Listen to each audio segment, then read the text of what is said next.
WNYU FM, New York.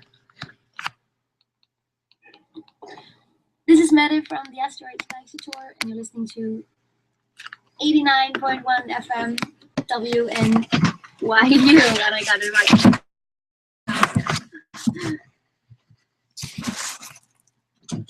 All right, we're all set. This is Meta from the Asteroids Galaxy Tour, and you're listening to 89.1 FM WNYU, and I got it right this time again.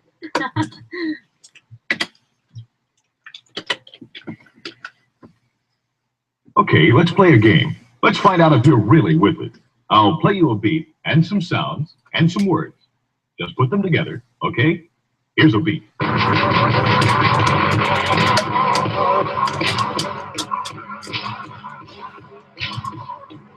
And here are some sounds.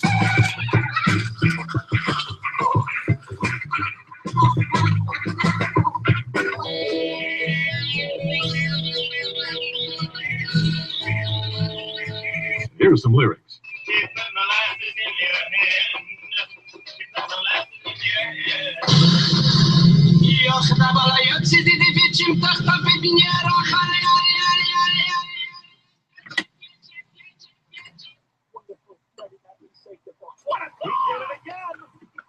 And it's goal! His second in a row, and it's Messi's magic that is bringing the curtain up, and it's Villa that's bringing the curtain down. Down! Ray Hudson.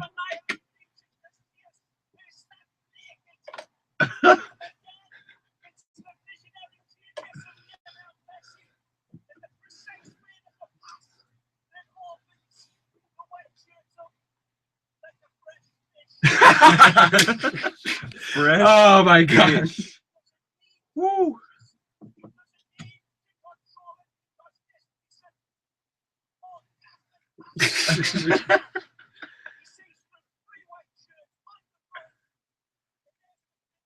Oh my God, Roy Hudson. Wow. Legendary. Thank you for tuning in to The Other Football on WNYU.org, not 89.1 FM. But, oh wow, this is a great segue. Yeah. But actually, we are going back on FM, guys. Yes, the Cheap Seats, the guys who do the show on Mondays and Fridays, the sports show, they're leaving for winter break. But because Rohtas and I are real live people and awesome. No days off. No days off. We're out here. We'll be taking their place on Friday nights, I believe, at 5:30 on 89.1 FM. To double check. Yeah. It's going to be the same exact show, except way better because it'll be in your car stereo. Yes. I guess. But thank you for tuning in again. My name is Justin Block. I'm joined by, as always, it's your boy Rohtas. Of course, my boy Rohtas is here. Okay, Rohtas, what do we have to get to today? Because a lot happened in the EPL this weekend. Yeah, I mean, up at the top, a lot happened because in the middle, there were 3 goalless draws. Mm-hmm. That was not fun. You had to sit through that Liverpool game. Waking up for Liverpool Sunderland at 10. You know, I normally don't. I actually like 10 a.m. games. It's a good time to wake up. Yeah. It's nice. You get up at 9:45, walk around a little bit, then you watch the game. This was terrible, man. I was like on Twitter half the game. It was so boring. So dry. Unreal. We'll get to Liverpool later in the show. Yeah. But we do need to talk about the top of the table. Right. The game after them was the 12:30 game on NBC primetime. Manchester City versus Everton. And 2 minutes in, a huge surprise and a huge injury that could seriously deal a blow to Manchester City's title hopes. Really?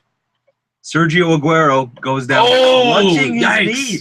And I mean, we were talking about Diego Costa earlier on in the season, but now you're talking about Sergio Aguero being down, who's up to 14 goals. He grabbed his knee. He was in tears. I mean, it does not look good. Not even. They said it was a ligament injury. Yeah, and that's the worst part. Like they won't even say what ligament it is. They're being super quiet about it. Yeah, I think they're probably waiting for the MRIs to come back in. It was funny after the game. Manuel Pellegrini, the Manchester City coach, he had a pretty funny quote. He said something like, "Yeah, it'll be difficult for Sergio to recover from a ligament injury in 3 days." Of course, Man City have a Champions League clash midweek. Yeah, of course, 3 days. What are you talking about? It's a ligament injury. Ligament tear. Even if it's an MCL, that's at least 2 to 4 weeks. Like, come on. I think Manchester City will be fortunate to have Sergio Aguero out for for 3 months. Yeah, I mean, I think this is a serious injury where he'll be done for the rest of the season. It could be an ACL. Very well be. Anytime you bring up somebody's knee ligament, especially in the kind of action that it happened, non-contact, Yep. putting your foot in the ground, and Yep. sometimes your knee turns the wrong way, and that's what it looked like it happened. He immediately grabbed for it. Yeah, I mean, I always think about, to bring in an American football reference, Adrian Peterson, when he tore his ACL, the doctor said if he had, just turned his foot like something like 30 degrees one other way, he would have been fine.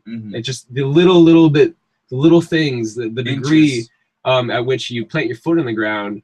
I'm not a kinesiology expert, but these little things do matter when they're non-contact injuries. It's just unfortunate. These things happen so often that I can't believe I've never torn my ACL just walking down the street. I know, right? I'm so clumsy. At any time, think about it. You could just jump. Right? Randomly decide to jump, land funny. Think about it. 2 NFL players, they've created so much force by doing the same discount double check, and they've both torn their ACLs doing it. Oh, who was the Stephen Tulloch was the linebacker, and right? Lamar Houston of the Bears. Okay, enough talking about NFL football. Yeah. What are we doing? This is the other football. This is the other football. But with Aguero being out now, you're asking Edin Dzeko. Edin Dzeko is my guy. But yeah, Edin Dzeko is a quality striker. A very capable striker. Yeah. But the question is, I think they can still compete with Stefan Jovetic also being there, and you have those two guys that can produce. The question is, can Stefan Jovetic stay off the trainer table? Because that's true. He's such a wonderful talent. He clearly fits in with the style of play that City has. If he can play at the level that they're at, I think there isn't too much of a drop-off. I mean, Aguero is the best striker on the planet. I'm going to have to disagree with you. Aguero's the best striker on the planet right now, but I think City can still contend. You know what? I completely disagree. I think that Sergio Aguero last year and going into this year was, now that Luis Suarez is left, he's the best striker in the Premier League, the best overall player in the Premier League, and it's not even close. Right now. Eden Hazard is maybe a distant number 2. He's that good of a player, and I think when you're talking about a title... Diego Costa at number 2? Oh, that's a shout. Yeah. Okay, that's a good shout for number 2. But anyway, when you're talking about a player like Sergio Aguero, he's the difference between getting an extra 6 points and winning the title and not. He's that kind of match winner. He's a cold-blooded killer, can finish from all angles. He's the heart of that attack, especially when other Man City players have been slacking off a little this season. And that's what it's going to come down to. Aguero's carried them. I mean, we saw it with Suarez last year. That's the kind of player that he is. You can have one guy take you all the way to the top. We saw the year before with Robin van Persie. That's kind of the striker he is, and that's the season he was having. So if that's cut short, I seriously doubt that Edin Dzeko can produce at that level. Dzeko might get the goals. He might end up with 20 goals, but he doesn't do the other things that Aguero does on the pitch. That's a fair point, but I think this is why City are the defending champs. They're one of the deepest teams, and this is why you spent all the money to bring in. You have a rotating strike of Dzeko, Aguero, and Stefan Jovetic. I think this team is going to obviously, Yaya Toure now definitely cannot afford to slack off in any stretch. Samir Nasri has to pick up his play. Everybody, Absolutely. Just that whole midfield has to. I feel like we've been waiting on Nasri to really seriously actually, first of all, replicate his form that he had the last year at Arsenal when he was banging in all those goals. Wow, Freudian slip. When he was getting all those goals from midfield, but he really hasn't replicated that form at Manchester City. He's won a title for it, but I think so many coaches have said it over and again. I think Laurent Blanc, the French national team coach, last said it. There's no reason why Samir Nasri can't be, as good as Fabregas or one of the top 5 creative midfielders in the world. He has all the talent in the world, and we've seen flashes of it. We've even seen him put together strings of good form, but he needs to put together a top-together, great season throughout. I would agree with that. But you're talking about just the rest of this team having elevated its play. We've been saying for the last couple of weeks, Elikuya Mangala has been awful, flat out awful. Terrible. I don't know how he actually just got away with sticking studs in the back of Samuel Eto'o, getting nowhere near the ball, and only got a yellow card. The referee must not have seen it because he just constantly commits bad challenges. He's getting beat by every single striker that he plays against, and that can't happen. You paid this much money for that guy. This might be one of the first times that City's sort of missed with the signing that hasn't. That's the thing with City. They usually always just get superstars, so they don't miss with signings often. I mean, Exactly. they did in the beginning. Roque Santa Cruz is one of my favorite examples. Yes. Fabinho wasn't really worth the 32 million pounds, but he was the linchpin. He got it yeah, started. I mean, there. but by and large, City have basically bought like the greatest recruiters in the world. They've taken from Liverpool, they've taken from Barcelona.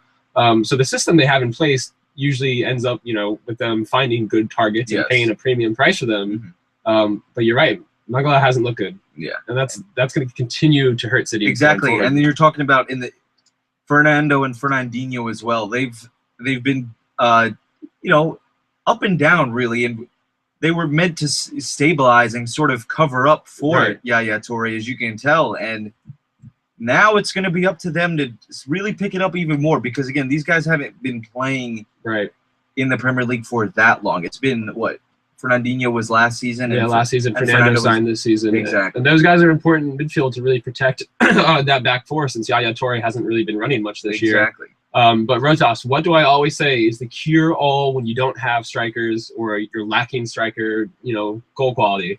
Goals in the midfield. Goals from midfield. And again, this goes back to the Samiri Nasri. Samiri, wow. Can we just call him Samiri? Yeah, I like that name, Samiri, actually. So we have Samiri, we have Yaya Toure, we have David Silva, we have, Jesus Navas. All of these guys are capable of putting in goals. I think from Navas and Silva, they've been inconsistent. These are guys who go months without scoring and then they produce a wonder strike. Yeah. They're going to have to step it up and improve with their finishing. And, that being said, this is a City team that we're talking about. It's still first in the form table. They've taken only 3 points behind now. They've won their last 4 matches in a row. They're catching up on Chelsea. So we could very well see them overtake Chelsea potentially. I don't think that's going to happen. And I also don't think, though, that in the long run they're going to eventually, be with Chelsea. I think Chelsea is going to run away with it. I think they're more than capable just because this was a similar stage that they were at in the season last year. And we said the same thing that we can't, count them out. Just count them out. They're not going to be in it with the injuries. And Aguero obviously came back at the tail end of last season, and they made that late push, and they were the champions. So I clearly see this team again having the depth and the talent. They have the talent to overcome. And when now you're only 3 points behind, and I mean they absolutely took full advantage of not an ugly 1-0 win against Everton. Ugly as could be. Yeah. But they're not complaining. Winning ugly is underrated, man. It is. I mean, a win is a win is a win. Absolutely. Liverpool fans will tell you that now. If you can get any results, it doesn't matter how you get them. You just got to get them. Yep. So 3 points behind. But why was that? What? Why was City 3 points behind? Chelsea? Yeah, because they did drop points going to Upton Park. They lost that game against West Ham. Right. To Stoke. They've lost 2 games this year. Normally they maybe lose 5 an entire year, so they're already halfway losing how many of the games they normally do. So it is capable. City are more than capable, as you said. So we shouldn't count them out completely. I personally don't think that they'll be there if Aguero is truly out for the rest of the season. But next week we'll have to come back to this to see if Aguero has been updated with the status. For sure. I mean, you said Chelsea now. You think Chelsea's going to run away with it, but they have to bounce back now because they lost their first game of the season. Whew! Sigh of relief, man. Wow. I'm just happy that it's a title race. Sigh relief for all Arsenal fans. Yeah. There will only be one invincible. Me too. I don't want to see Chelsea go undefeated. Nobody wants to see Chelsea go undefeated. I wouldn't mind seeing Jose. Get out of here. No, you do not. Jose. Come on. He was such a sore loser after the game. Oh, they tried to time waste and do all this nonsense. I think Jose was... Suck it up, dude, Jose. He was trolling. He was trolling.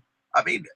And it's ironic because last season against Liverpool, and this was noted by, both players on both sides have said, when Jose gave the team talk before the game, he was like, make sure you waste every single amount of time as you can. And even Suarez was like, it was unbelievable from the outset. They were doing everything in their possible to waste time in that game. Yeah.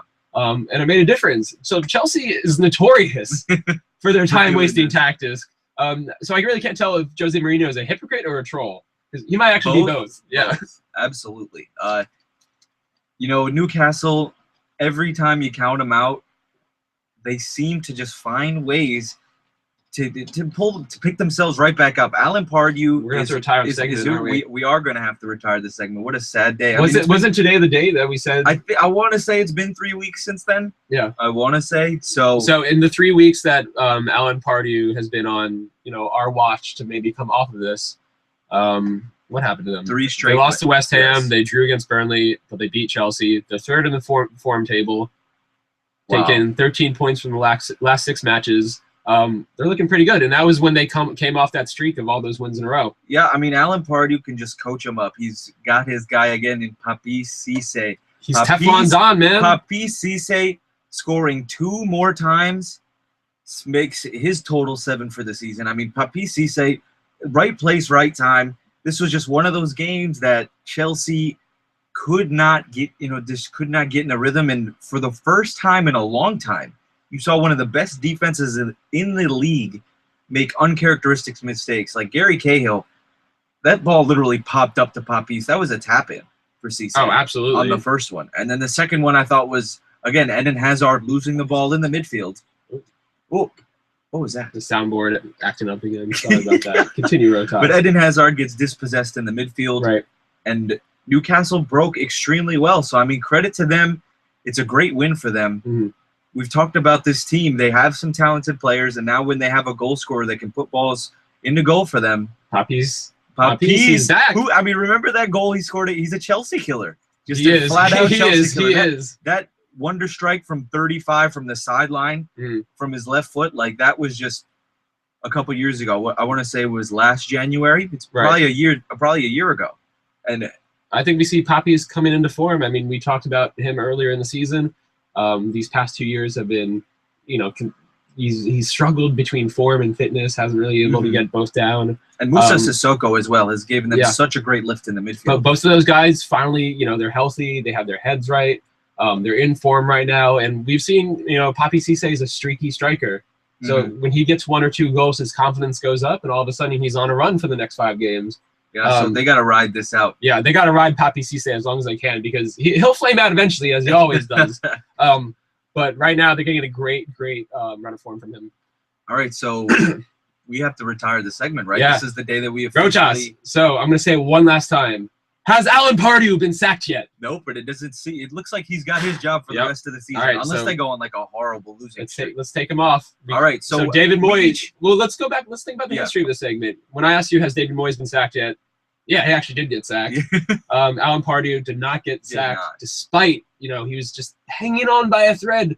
If a couple of those matches where they went down 2-0 at the half, if, he's not able to ride those out, he's gone. So credit to Alan Pardew for showing great, perseverance. But Moxie. He's a proper C word of a man, though. He really, really is. He is Teflon Don, the biggest rapper in England. Seriously. There's only one Alan Pardew. So shout out to Alan Pardew. Yeah. So to replace Silver Fox is dead. We've got to talk about replacing him. We each have a pick. I think your pick is much more enticing and interesting, much more interesting and a shock as mine is. I'm going with Steve Bruce. Steve Bruce? I hate to say that because, again, that's a United legend right there. That's I think he's a pretty decent coach, and he's found a way to bring in pretty good talent to the side. But right now, they've fallen into the drop zone, not playing well at all. They can't defend anybody. Yikes. I mean, and in the form guide, too, in their past 6 matches, they've only taken 2 points. It goes like this. Loss, draw. Yikes. So, I mean, that's my pick. He could be in trouble soon. Yeah, but granted, they did play against some tough opposition. Part of the schedule, right? Southampton, then they had Spurs, then they had United, Everton after that, West Brom. So, those are a few tough matches. But you've got to do better than 2 points in 6 games, man. You just got to. Absolutely. So I guess there are some other choices that we could consider.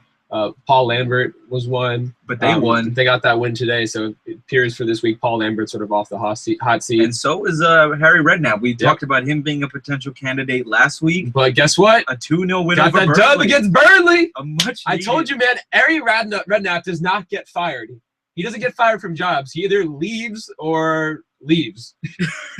he controls his own destiny. That's why you love Harry Redknapp, because he can't read. He controls his own destiny. He's a boss, and he'll give it straight to you. I remember when QPR was really, really sucking. that season that they first came up and bought all those players, and then he went to manage them. He was just straight up like ragging on the players. He's like, yeah, these are all vets who cost so much money. They're playing like crap. I know. So, he's always been a real, very real manager to me. But he's safe. Now, absolutely. We get to a team that had a pretty good day this morning, actually. Well, I still need to talk about my choice. Oh, right, you do. All right, so the official new candidate for the "Have You Been Sacked Yet" segment is, and this really hurts me to say this, it's Brendan Rodgers. Rohtas, has Brendan Rodgers been sacked yet? Yes. Can we play the dramatic music? Where's the dramatic? I was trying to fix the soundboard earlier. And oh my goodness, Brandon Rodgers, could it really be true? Yeah, I mean, I'll tell you this right now. If Liverpool lose at home to Basel on Tuesday and they get knocked out of the Champions League, I don't want to see it happen, and I'm not necessarily fully supporting it, but I wouldn't mind, and I wouldn't blink, and I wouldn't get up in arms, and I wouldn't go crazy. Wow! If Brendan Rodgers got sacked on that Wednesday, unbelievable. A guy that has, I mean, to be quite honest with you, I think everybody, and you could tell, I'm sure all the fans are just about fed up with him. To put up performance after performance with this team, and we raved so much about this man and his ability to change formations and adapt and get the system to fit his players. He's always been pragmatic. That's the thing I loved about him. Last season, he went with the 4-4-3. That's sort of been his bread and butter for most of his coaching career, what he really built at Swansea. But he realized, hell, I have Daniel Sturridge and Luis Suarez. I have two great strikers. Let me go diamond. Exactly. And I think Liverpool really came into their own in that diamond formation that season. And then this season, I think he was starting to go with that. But then once the Daniel Sturridge came down, he didn't have confidence to play Ricky Lambert or Fabio Borini every week up next to Balotelli. And, as a result, Balotelli struggled. Balotelli is not at his best when he's playing isolated. He works best off another guy. He needs the service. He needs the service, and he needed Daniel Sturridge. It's not a surprise that the best game Liverpool played this season when they thrashed Tottenham was when Balotelli and Sturridge were linking up together, and they looked great in that game. And it's so tough to judge because, again, they just haven't been able to be healthy at the same time together. Right. I mean, they have lost key members of their squad for But again, certain periods of time. How much can you blame on injuries? You have to have a plan B. Other teams, when you're going up against these teams like the Sunderlands and the QPRs and the Hulls, you have to get 3 points from those games, regardless of who's in the starting lineup. It's going to be difficult to break them down as well. So I think the biggest thing with Brendan this year has been his lack of pragmatism. When these problems are staring him straight in the face, he hasn't adapted. Liverpool are still, the same issues that we've seen actually from Liverpool teams under Brendan Rodgers, we're still seeing today. Mm-hmm. This is his third year. The problem is it's goal scoring up front, but there are other issues. The midfield is imbalanced. Steven Gerrard comes in and out. Now he's playing a little bit further forward. Lucas is playing now. His summer signings have been a complete bust. Dejan Lovren, £20 million on the bench. Lazar Markovic, £20 million on the bench. I can keep going on. Adam Lallana, £25 million. Can't get a start over Philip Coutinho in most matches. What did we spend the money for? There's nothing other than that's £65 million in players. They've lost their who aren't contributing. I mean, I've been stressing this for the longest time, and I was kind of nervous this offseason when we spent all of that money. I was thinking, okay, well, we're stacking the deck, we're building depth. That's good, but we haven't improved the depth through improving the 11. What you want to do is buy players who you can put right in your 11, and the incumbent, goes to the bench. Yeah, that's how you build your bench. That's what Man City have done all of these years. Yeah, and obviously they have other resources to do that, but Liverpool have not been able to do that. If you looked at the bench yesterday, when Liverpool were tied 0-0, they didn't have a striker on the bench. Where is Fabio Borini? Fabio Borini tweeted that he was healthy and fit. That's unacceptable. That's really just He had 32-year-old Ricky Lambert play 450 consecutive minutes. Sorry. Yes, we've done a Spurs. You pulled a Spurs. It's now December 7th, and I can successfully say that Liverpool have done a Spurs. Lazar Markovic, wow, a project. Really just a raw talent. I thought he was the Serbian Raheem Sterling. Yeah, you watch so much for that. It's like you watch his highlights in Portugal, and he's like, wow, look at him dribble at players and just drive past them with his speed. He looks like he could translate well to the Premier League. And Nope. Nope, he's on the bench all the time. He doesn't matter. What the hell, right? I mean, it's honest. It's driving me up a wall. Remember when they spent all that money on Andy Carroll? Yeah, but that was before Brendan. But these parallels are interesting because Kenny Dalglish had his £100 million summer. Brendan Rodgers had his £100 million summer. Kenny Dalglish had 54 points. We finished 7th place, and he got fired. Yep. He didn't have a plan B. Brendan Rodgers did not have a plan B this year. History looks. Daniel Sturridge got injured, and that was it. He didn't know what to do. He threw his hands up, went 4-3-3, whatever. Had Balotelli up top. He's asking players to play in positions that they're not, capable of really, really, really grasping onto. Mm-hmm. And as a result, I think we've seen Raheem Sterling suffer as well. Absolutely. He got off to such a hot start, and Brendan Rodgers has him on the left. And the weight of the world is on his shoulders. He's the only player who has really any attacking drive or emphasis at the club right now. And he's 19.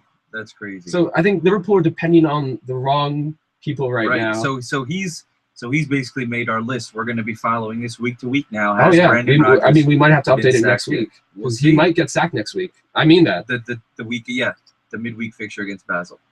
So we're looking at another team. Wow, I'm sorry. This is the best part. Remember how you just hated on me for the bubbles last week for liking the bubbles at Upton Park? You remember that? For West Ham? We were watching the game this morning. Everybody was like, "Oh wow, they scored! Look at the bubbles. The bubbles are so cool." And I was like, "Right?" And you're like literally the only one. It's such a great tradition, and of course that's why I brought up Andy Carroll because apparently he's doing Alexander Wang. H&M spreads. Like, what the heck is that? New Yorkers, if you check out on the subway, you'll probably see some Alexander Wang H&M. Ridiculous. Look for the big white guy with a ponytail holding a black soccer ball. He plays for West Ham. Yes. I don't know how he gets that deal, but anyway, he scores twice. Because he's a beautiful man.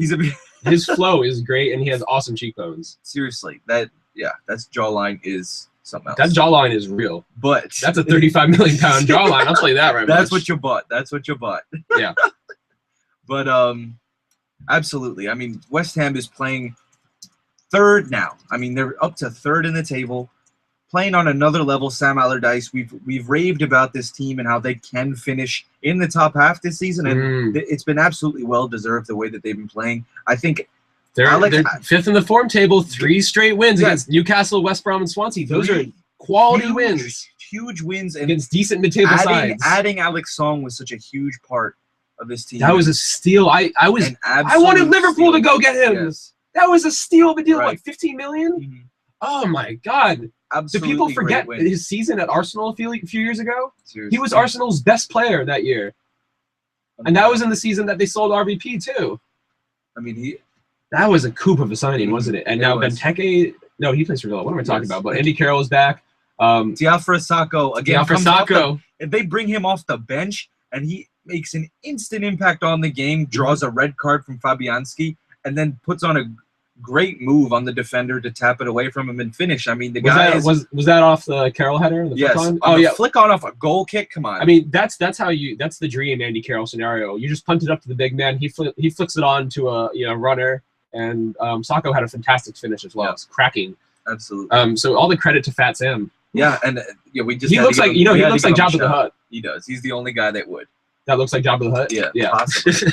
All right, well, you know what's next week. I know we're getting together for this because it's coming up on finals week, but it's a Sunday morning game, 8:30 a.m., our game of the week. Yeah, let's actually Manchester United versus Liverpool. Should we live stream the fan zone? We totally should. Okay, yeah. We'll be live streaming the fan zone. Everyone who wants to watch our reactions, 8:30 in the morning next Sunday. And if you want to see the live zone, the fan zone, then whoever the bet. Oh no, the bet will be after the game. Yeah, but get into the bet. Explain the bet. All right, so basically we're gonna do a bet. Whoever's team wins, right? If United wins, you have to wear one of my United jerseys. Okay. And have Wayne Rooney painted on your face. And what was your condition? Okay. I'm gonna have you wear a Liverpool jersey. Fair warning, though, I might rip it off. I'm just gonna I have some big. If I flex too hard, I might just rip the jersey. I know you're a big guy, but I got some large jerseys for you. We'll take care of you. All right. Cool. But you'll have to wear that jersey on the show, this live show that all 5 people are watching right now. Yes. You'll have to wear the jersey and have Luis Suarez painted on your face. Oh God, I can't. Yeah, he's an ugly dude. Sage will just do like a caricature with like his teeth. Oh sticking yeah, out. you're gonna have a very, very ugly face on you. It might as well just be your Twitter background because that picture of him is literally the worst picture of Luis Suarez. Oh, when he was modeling in those Armani clothes. Yes, exactly. Just terrible. Legend. Absolutely Legend. terrible. Legend. And real quick, our first road sports game of the week: Arsenal versus Newcastle. Newcastle's obviously very hot. Newcastle Arsenal hot. Arsenal not coming off a loss. Yikes! A They're 3-2 so loss at inconsistent. A loss at Stoke. Arsene Wenger under fire. Do you know where it is next week? The Not Arsenal sure. Newcastle match. Mm-mm. Okay, we'll have to find that out. But Probably at the Emirates. yeah, let's get into added time though. Rohtas, what do you have this week, or Ron? I should Oh, say. I did. There's a huge saga going on between Timmy Howard and Brad Friedel. Brad Friedel, of course, never got the chance to be USA's #1 goalkeeper because of the fall off between Tim Howard and Casey Keller. So Tim Howard apparently told Brad Friedel, well, he said in his book coming out that he's tried to sabotage him, and he wrote letters to England saying, don't give Tim Howard a work permit because Brad Friedel wanted that USA job for himself. He wanted to be That is thought behavior. to be the number Sir, one. that is thought behavior. But of course, Brad Friedel said, "You better bloody well apologize to me. I'm not dealing with that." Absolutely All right, not. that is weird. He said, "Apologize right now." But that's an interesting saga that we've got to keep an eye on going forward. Okay, yeah. All right, thank you for your added time, Ron. We'll see you next week. Everybody, thank you for tuning into the Other Football on WNYU.org. Thank you to everyone who checked out the simulcast on YouTube, all 5 of you. Appreciate you. We'll be back next week. Take care, guys. The Other Football. Woo!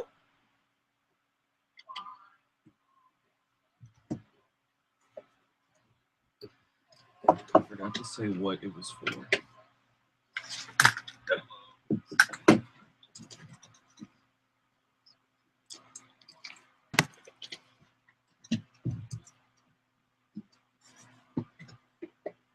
Oh, we're done. Where's the other dude?